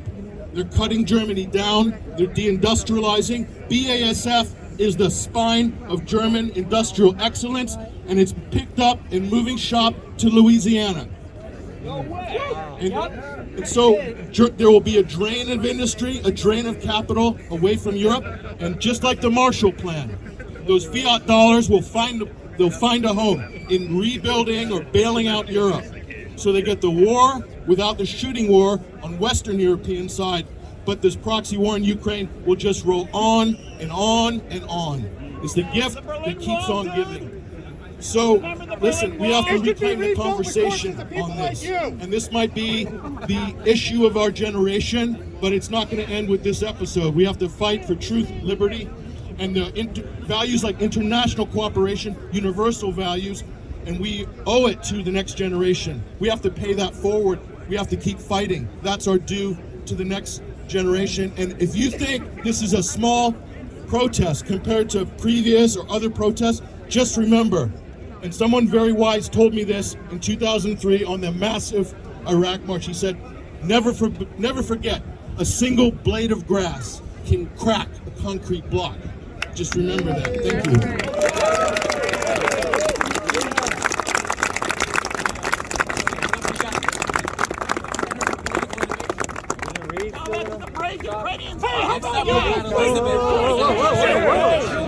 What the fuck are you doing? Shut up! Chill the fuck out. Do not touch him. Do not touch him. We have the right to speak in this country, obviously. So move somewhere else where you can hear without him interrupting. In the 60s, agency men wrote letters to the editor, but today they tweet and dictate the rules for public speech.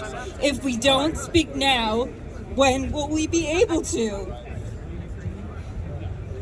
If we don't dissent now, when will we be able to?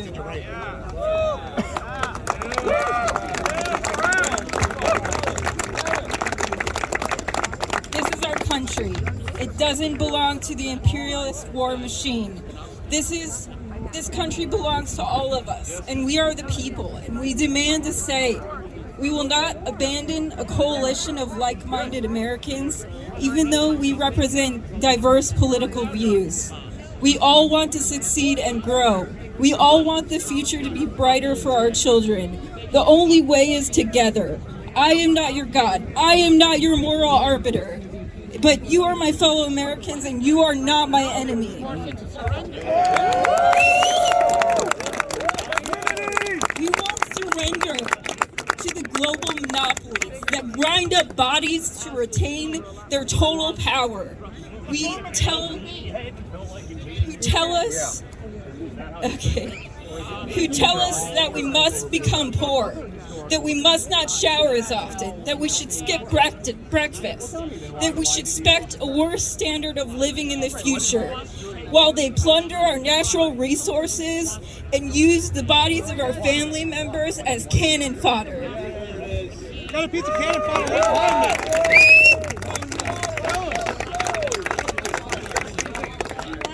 They let our country fall into disrepair while they use the national security state to take our innovation, hard work, and goodness and use it as weapons against us. If we stay true to this coalition, if we won't be divided, if we seize the future, it will belong to us. Hope and prosperity, peace through development, cooperation, the opportunity to set our own course. These are our American values. The future belongs to those who have a vision for a brighter future, for peace for all Americans. Come join the Center for Political Innovation as we, You got this.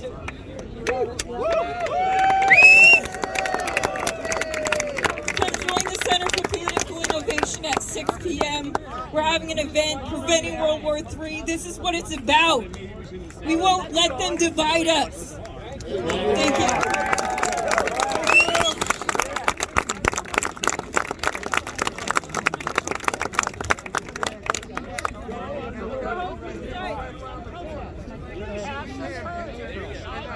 We're hosting this event tonight, Preventing World War III. It's at the Hilton Garden Inn. It's just right over there, 815 14th Street Northwest. We're gonna have that event tonight. Come join us. Thank you. All right, free food, right? Free food for everyone, right there. Yeah, I know how to bring people out. All right.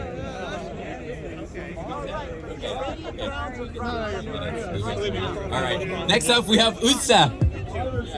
Hi everyone, God bless you all. I just want to tell you from the bottom of my heart, every single one of you are great. All of you are wonderful. You have courage that just deserves Nobel Peace Prize after Nobel Peace Prize. All of you want to stop nuclear Armageddon. All of you want to stop the end times. All of you are ambassadors of peace. Now I'm going to say something that most of you will not like or agree with. I am from the alt-right, and I understand there are many comrades here who do not like my politics, and that's fine. I am here because I don't want to see the end of another great Western civilization called Russia, which is conservative and does not agree with this hyper-woke culture that you know, simply put, recognizes God, recognizes natural law, and our President of the United States plays woke politics, but does he actually do social justice for my fellow comrades here in this crowd? Do we have a public option? Fuck no! Do we have clean environment? What happened to Ohio? What is happening to our workers? Look at globalization. Our people are suffering. Look at the people of West Virginia. Does this president not care about working class people? He does not. Have you seen the inflation? This man wants World War III. Where are your priorities, man? That's all I want to say. God bless.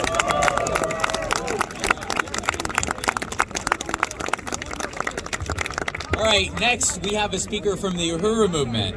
And for anybody who doesn't know, they were raided by the FBI on some bogus charges of working with Russia. We have Yegide Orunmila. Thank you so much. Uhuru. Uhuru means freedom. And we say that to greet each other when we see each other and we leave each other. So it's a Swahili word that means freedom. So my name is Yegide Orunmila, and I'm a member of the African People's Socialist Party, which is a leading organization of the Uhuru movement. My responsibility is to lead African National Women's Organization, whose primary goal is to organize African women into revolutionary political life. We say Uhuru when we greet each other. That's right, that is why we are here right now, to challenge U.S. hegemony in the world and demand for freedom. Well, the Uhuru movement is that freedom movement for black folks. We have been building our organizations and institutions in African communities for over 50 years. We have organized African people around the world under the banner of African internationalism. We have built relationships with anybody who supports the African freedom struggle. This includes the Sandinistas of Nicaragua, Iranians, Irish Republic Socialist Party of Ireland, Unión del Barrio, and Mexican Liberation Organization, defending the human and class interests of Mexicans within the borders of the U.S., the New Jewel Movement of Grenada, and the anti-globalization movement of Russia. On July 29th, the FBI attacked our movement. They raided our building in St. Petersburg, Florida, that houses our offices and community radio station. They stole documents and damaged our property. Also in St. Petersburg, they deceived our director of agitation and propaganda, leading her out of her home only to detain her and take her cell phone. At the same time, in St. Louis, Missouri, where our headquarters is, they raided the homes of our chairman, Omali Yeshitela, and the deputy chairwoman, Onizine Yeshitela. They used flashbang grenades and drones. They handcuffed and detained our leaders while they ransacked their homes, taking more things. Across town, at the same time, they raided the homes and offices of the Uhuru Solidarity Movement, a white organization we created to organize white people for reparations and true solidarity with the African liberation struggle. They did this because of an indictment they created, which they say proves we are Russian agents. They provided so-called evidence that they say proves the programs that we created and the electoral races we've entered using the slogans reparations to African community and unity through reparations are being because the Russians told us to do it. How ridiculous. Fuck the FBI! Fuck the FBI. Do you know what country we live in? Do you know what country we live in?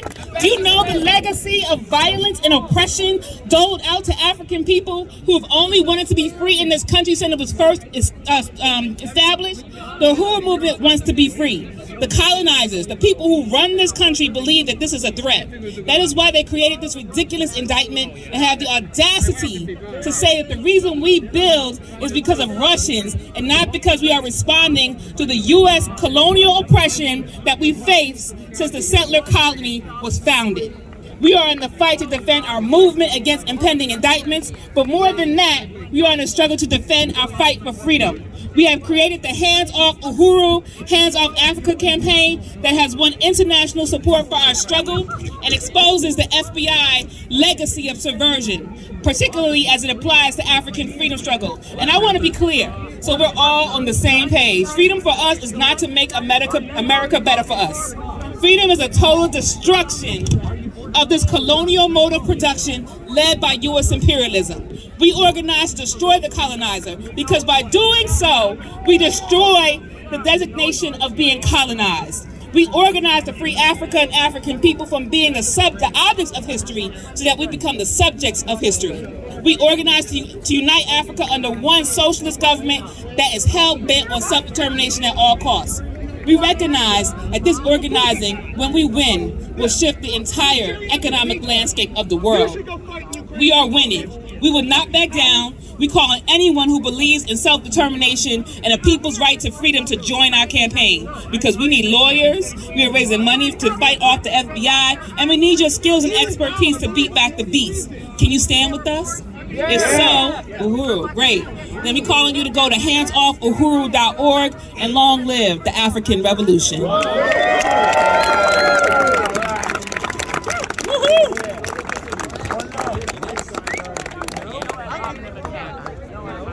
All right, next up we've got Eric Jackman. Washington, D.C., how we doing? All right, I'll be quick. So my name's Eric Jackman. I'm a comedian, podcaster, and impersonation extravaganza China from New Hampshire. And I host a podcast with this guy right here called The Four Horsemen. We got any Four Horsemen fans here? I host a podcast with my brother called Jackman Radio. Open up an artery. And yes, I know I look like Jack Black and Chris Farley and Dan Aykroyd. I know that.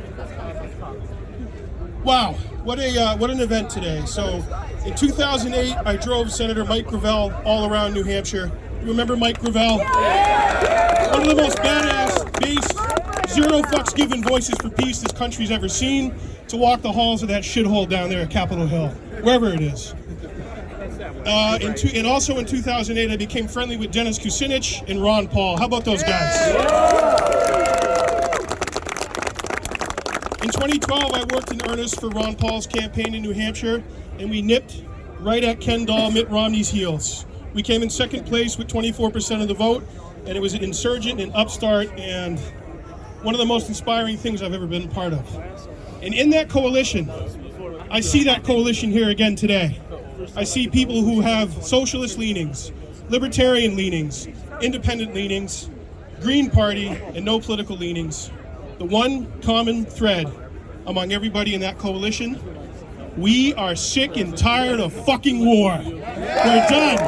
We've had enough of their wars. We've had enough of their lies, their propaganda, their bullshit. And that's what today is all about.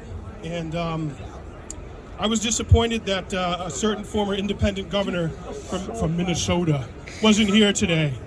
Jesse Ventura. Do we like Jesse Ventura? I was thinking about coming to rage against the war machine today. I was going to frog into the Lincoln Memorial in a C-130, but my back hurt, so I couldn't make it today. But I just want to close with this. With people who are asleep on this issue, who are not paying attention to it, there's an opening with them. And it starts with conversations with your neighbors, social media. Hey, it's so nice we're all out here off of Twitter and we're in the streets today. So, to hell with the trolls. These are the real people right here. You can find an opening with MAGA people, with apolitical people. There's a way to find an opening and just have this conversation with them. So, I love all of you, and I'm very inspired by this energy. And bless you all. Joe Biden, you better hear us. We're done. No more war. Thank you, everybody.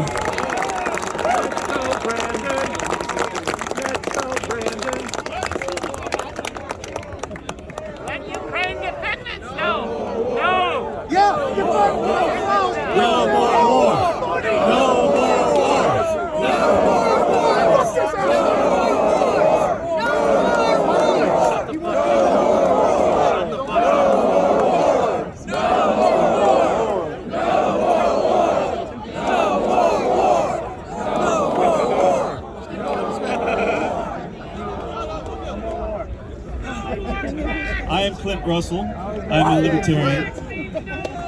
I wrote two different versions of my speech today, and then I got here and I was like, wait, I'm gonna be standing in a circle of all these savages and I'm gonna read something? Like, can't do it. This is one of the most beautiful things I've ever been a part of. I feel as if our country was divided upon itself during the COVID hysteria, and I'm just so grateful to see people of all political walks of life that are coming together in what, in my opinion, is the most beautiful cause, and that's peace, and that's preventing nuclear war. So, just tremendous applause for you guys for actually getting off your couch, to stopping the Twitter storms and the Instagram posts and the Facebook wall posts. You guys got out in the fucking streets and you made your voices heard.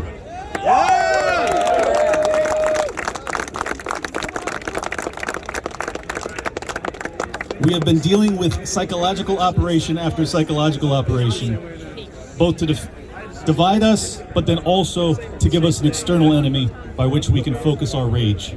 I am angry, but I come here in love. I come here for the highest of causes, which is peace.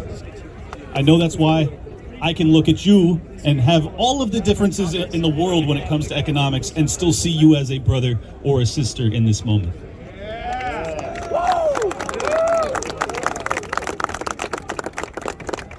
We don't have time. This is as dire a moment as I have ever experienced in my lifetime, and the vast majority of Americans have no clue how close we are to the precipice. They have no clue. And those that do have a clue, oftentimes they have their own angle on this thing that gets derailed. At the end of the day, we have to wake up our fellow man, let them know that there is a different pathway. We do not have to escalate into World War III. We can't avoid this. De-escalation is incredibly possible. In fact, if it weren't for this son of a bitch, we probably would have already done so. To make it extremely explicit, no more war, no more bombers, no more bombs, no more billions, and no more bullets. We're done. Give peace a chance. Thank you.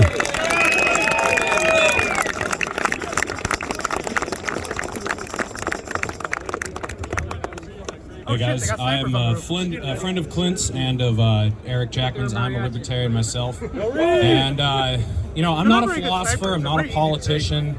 I didn't even go to college. I went to high school and started working.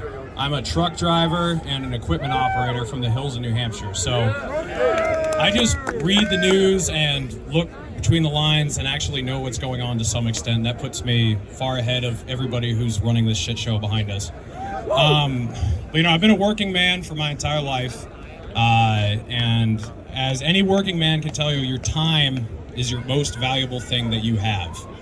And, I've done a lot of grueling work over the years. I've done roofing, I've done power line work, I've done truck driving, all sorts of things, working 40, 50, 60, 70 hours a week.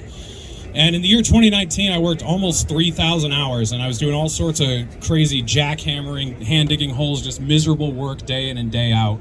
And then in the following year of 2020, they had taken almost $20,000 out of my taxes for federal income tax in 2019. And then in 2020, what did they do with that money? Well, first of all, they locked me in my house and said that I was non-essential and I couldn't get a job for a few months. And then once I finally got a job and started working through the rest of the year, they signed the 2 largest spending bills in human history. And what did they do with that fucking money? They sent it to foreign countries and special interest projects in this country, and Ukraine too. Israel, Saudi Arabia, administering the genocide of the Palestinians and the Houthis. And then, after they signed these huge spending bills on January 6th in 2021, a ragtag group of Trump supporters had a riot at the Capitol building, and they broke some windows and they stole a podium and they scared some of our elected lawmakers. And to our government, who had been funding the genocide in Yemen all year, that was the worst act of terrorism since September 11th, 2001. How do they define terrorism? Terrorism is the use of violence against innocent people, typically civilians, in the pursuit of political aims. For how many times I have heard January 6th described as terrorism, I have never in my life heard a better definition of the United States Congress. So, all this to say, our government tries to gaslight us into thinking that, the January 6th protesters were the biggest, scariest thing that's ever happened. And they've been escalating us toward World War III. This war didn't start in 2022 with Putin just deciding he wanted to go into Ukraine. This has been provoked for years with coups, with dumping billions of dollars of weapons into Ukraine and surrounding countries. And they finally had enough. So that's all I got to say. Your government sucks. They don't spend your money on protecting you or making your life better. Taxation is theft. Free the January 6th protesters.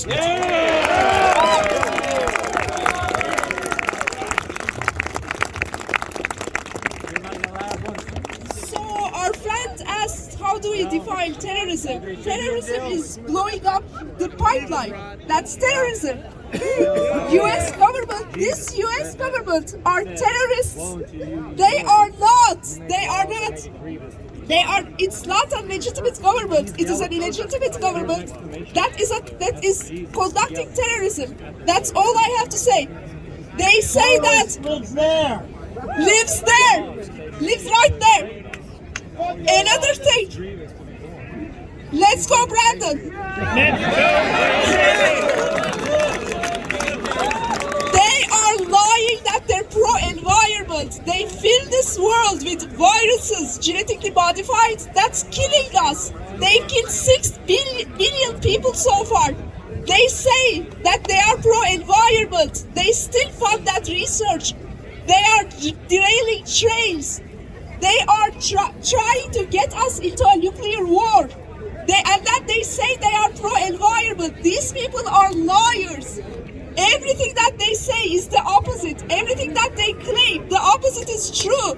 These people are illegitimate and they're liars. They only serve themselves. That's all I've had to say. Thank you.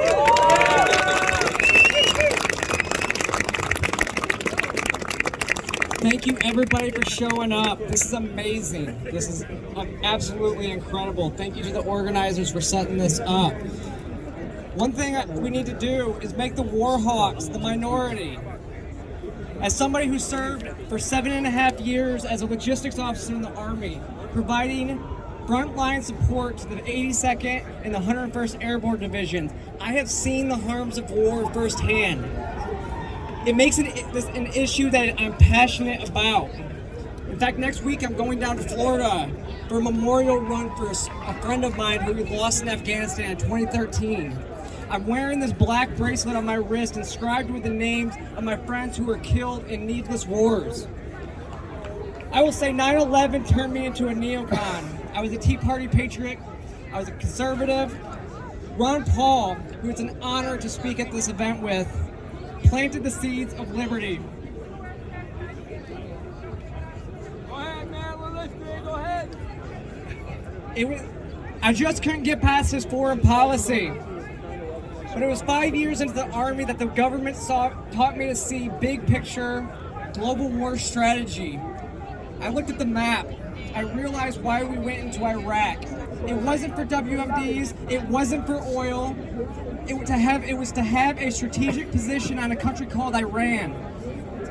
It's in the middle of those two countries. It's called the double flank. And then seeing ISIS take this country over, that was the point where I realized that Ron Paul was right. We have radicalized this region for generations.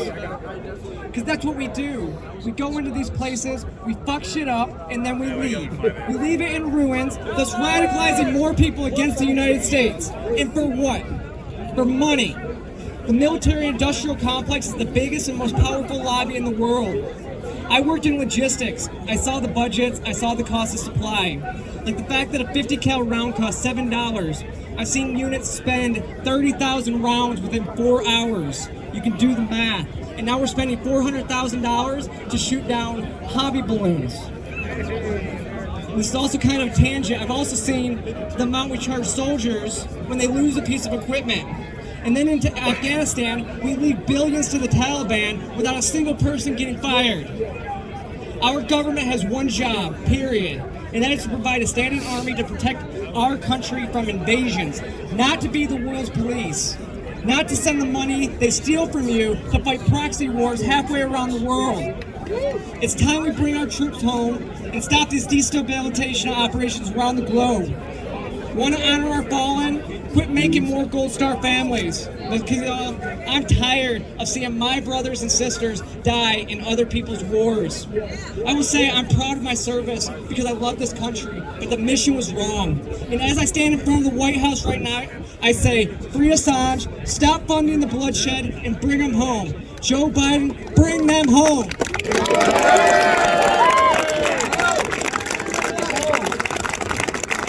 I got a couple people I want to bring up here.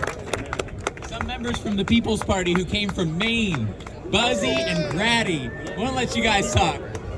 Hey, thank you. This is my son Grady, and that's why I'm here. We all have children. If you don't have children, you know children. And they're dealing with our children's lives. And that time now is to stop. We need to stop funding war for no reason other than imperial means. We need to come together as we the people and find our commonwealth and our common ground. And stop this madness. Because our children, it's their blood. It's children in Ukraine, Russia, Yemen, Palestine, everywhere. We must come together and stop it, because here's the power. Let's stop it here. Everybody, peace.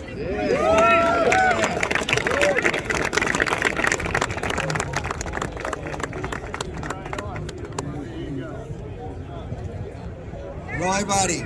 My name is Nissan Pitcher, and I'm representing the United People's Assembly. And I'm also here with many different groups to unite the left and to unite all the people.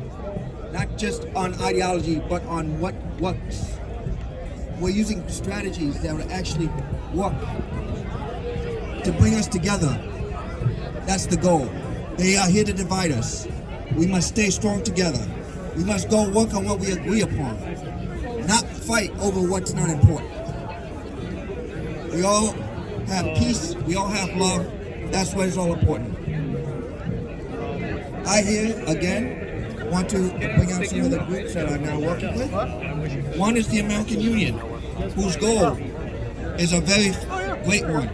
And they're designed to take the fact that all our votes are used by swing votes to lock up the Senate. The idea is to bring together all the swing states and force legislation that we write, the people's legislation, by a people's legislature, by the people, for the people, of the people. I also do local politics. I believe in ground-up policies and ground-up action. The first action I would like to explain is Fiorentino and Represent Us, taking the fight to the lowest levels of our Congress by going to the communal level. Later this month, of February, there'll be a huge rush to fill up the seats of local communities that go unabated, unchallenged. In this way, once we gain the majority, we can then appoint new people into the seats. These are just some of the actions I work for. One of the other actions I represent is the ability to create our own communication system. So that way we don't have to trust in the media. Communication won by the people. I have been a technician for over 20 plus years. I've seen many technologies. These technologies can be used by us because they're being used against us. Blockchain technology, decentralized currency, and AI are the path that we can take to gain power again. I'm right now working on a decentralized communication platform similar to Rumble and other types like that again run by decentralized organization based on blockchain technology. I ask all of you together for this last time to stop and really think inside and look inside yourselves and then look at each other and see what's really important. We all people, we're all human beings. That's what's important. We must treat each other like human beings and we must respect the planet as human beings. Our job was fundamentally to take care of this planet, not to change it and each other, not to make a simulation that we live in just to satisfy our own pleasures. Thank you very much. Have a good day. How we doing, everybody? Yeah! Thank you, everybody, for coming out today. My name's Clayton Charles Wrestler. I come to you today from the belly of the beast. I was a Iraq combat vet in the Marine Corps. I fought on the border of Syria, and a few years later, my brothers were allied with Al-Qaeda because the government wanted to topple Assad. What is going on with our foreign policy? This is absolutely ridiculous. I continue to live and work inside the beast. I've worked in genetics. I've worked in artificial intelligence. I now work in finance. As of today, probably not anymore.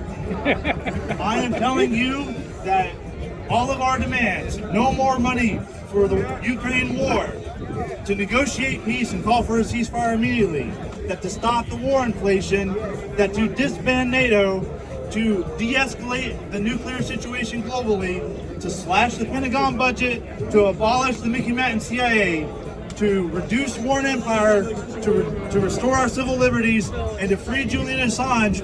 What we need is a leader. And so today I announce to you my candidacy for POTUS as a leader independent for this group. And I hope to convince you guys, everybody, I want to be the POTUS that Nick believes in. I want to be the POTUS that Matt Blumenthal believes in. I want to be the POTUS that Chris Hedges believes in. And am I perfect? No, I'm just a man. But I'm here today because I believe in this anti-war movement, and I'm proud that everybody else is here. VoteClayton.org, and I'm going to continue this fight. I come from the Southwest. You want to talk about an indigenous people? I grew up right across the mountains from the Apache, the Indy. How many treaties did we break against the Indians? Against the Navajo, the Dene? And I tell you guys to show that I'm real about this, I'm gonna walk from DC to the Four Corners. as part of my campaign trail, a real campaign trail. I'm Clayton Wrestler, and it's been my pleasure.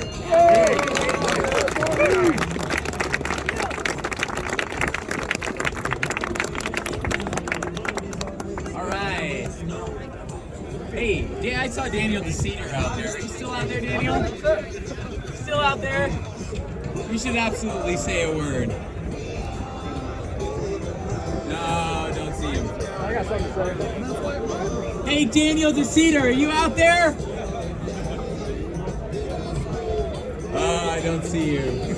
I don't see you. All right, is there anyone else? Hey, all right, this guy has to say a word. This guy is with Action for Assange. He's one of the partner groups, one of the sponsors, and he's just one of the most hard-working organizers. And if you see the stuff on our social media, it's probably Daniel. Thank you all so much for coming out and being here. I wasn't planning to give a speech, but yeah, I'm with Action for Assange, so all you lovely people that came out, we're going to be doing an event on April 11th in DC, either at the CIA building or at the DOJ. We didn't decide yet, but definitely save that date. Come out here with the same energy. And free Julian Assange. Free Julian Assange! Free Julian Assange! Free Julian Assange! Free Julian Free Julian Assange! Assange! Free Julian Assange! Free Julian Assange! Free Julian Assange! Free Julian Assange! Woohoo! Anybody who wants to say a closing word? This guy.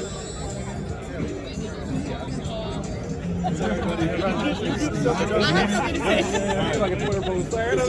just a super guy with a simple message, and earlier today I sent a picture to a group chat with my friends, and I said it was a pretty good turnout. I got a response. It said, on a scale of 1 to 10, how likely do you think the war will end now? And I don't know how you guys interpret that, but I interpret it as like they were insinuating that it was pointless that I was even here. So instead of just like responding like, you stupid idiot or whatever, you guys, being some snarky, I paused, I thought about what I wanted to say, and then I remembered something that happened previously in history that's kind of running parallel to this moment in time, and that was during the Vietnam War. So I sent you this message about what happened that kind of initiated the cessation, if you will, of the war. And I said to her, the biggest statement against the war during Nixon's administration occurred early in May 1971, when a massive protest descended upon Washington, D.C.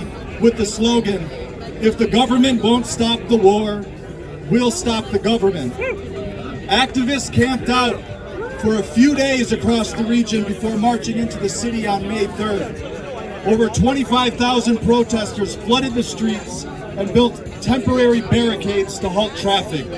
The Nixon administration responded with a police force of 12,000 men and arrested 7,000 protesters. While the effort did not stop traffic for long, the enormity of the protest pushed Nixon to accelerate the nation's exit from Vietnam. Protests continued until American involvement in the war ended January 1973. So I guess what I'm saying is that many of us have friends like that, I'm sure, who think that activists and being an activist, doing activism is kind of pointless because you're going up against a military-industrial complex, a war machine that is so powerful that we will never win. But I would like to spread the message that the emasculated people of the U.S. take back the power of their spirit that was stolen from them and unify along class lines and perform demonstration similar to the way we did during the Vietnam War. And that's what we did here. We need to do it again, and we need to keep doing it until something changes within our government. Don't give up hope, keep fighting, keep on the pressure. Amen. All right, everybody. Thank you so much for coming out. We have reignited the anti-war movement today. Like Max said, this is the biggest anti-war demonstration since the Iraq War. We did that. No more war! No more war! No more war! No more war! No more war! No more war! Thank you so much, everybody. The celebration continues at the Hilton Garden Inn, just a couple blocks away. There's a reception, free food. Everybody's welcome, open to all. Also another celebration at the Tavern Inn. So let's take in this amazing success, and we'll be back. It's